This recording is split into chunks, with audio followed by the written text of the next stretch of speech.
As a restaurant owner or a leader, you of course want to figure out ways to improve the performance of your staff members. And on today's show, let's talk performance reviews. They either send your team running for the hills or, well, that's pretty much it. For the most part, employees look forward to performance reviews just about as much as they look forward to a triple root canal. And managers tend to view these as yet another burdensome and usually ineffective task that HR or ownership forces upon them. Well, that's never been the intention of these sessions. It's what the reality has become for far too many. I have conducted a handful of surveys with restaurant employees and managers and have found a few of the common reasons these traditional performance reviews are viewed in such a negative light. And I want to share these with you today. To start, they can spend too much time in the past. Many employers only conduct these performance reviews annually. So in just 1 hour, a 1 hour meeting, and oftentimes less, the manager has to cover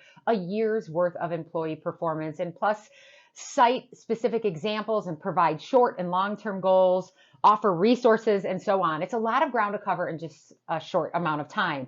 And the real clincher here is that managers can fall into the trap of looking too heavily at the past behavior and often unnecessarily focusing on the negative behavior or the things that have gone wrong. If a manager is on top of things, though, the reality is that both the negative and the positive behaviors should have already been dealt with or acknowledged in the moment that they occurred. So a deep rehashing during these reviews can be redundant and unnecessary. Also, they aren't often a two-way street. I am a big proponent of all sides having a chance to provide input and feedback, and that goes for performance reviews as well. Sometimes managers get so stuck on completing all of the objectives for each review and checking off each task or box that they can completely shut out any input from the employee. Employees' feedback should be a crucial and necessary component.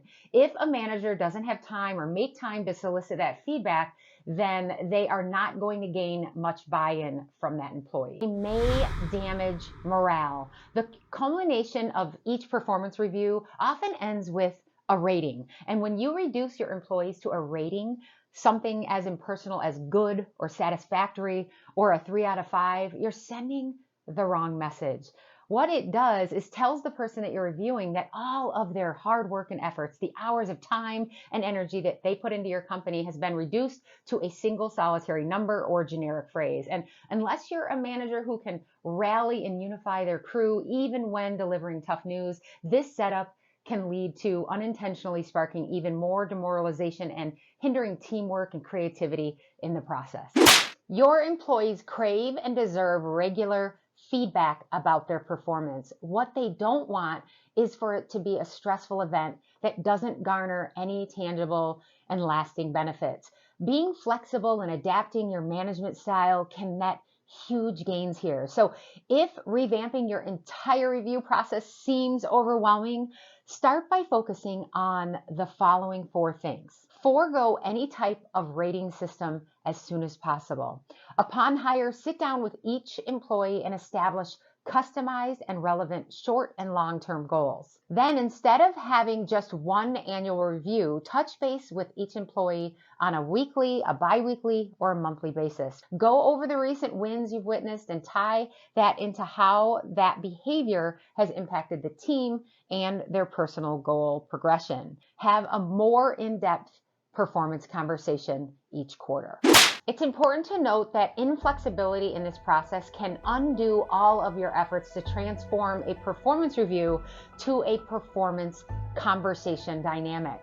Because each employee has different goals and require a range of goal timelines, and let's not forget a mix of personalities and strengths and weaknesses, you may need to touch base with each one at various frequencies. One employee may benefit from weekly check-ins, while another may do well with only monthly, for example. If you have only one goal set for yourself, let it be this. Treat each employee as the unique and valued person they are and focus on creating an open and ongoing dialogue with them. Do this and you'll be way ahead of the curve.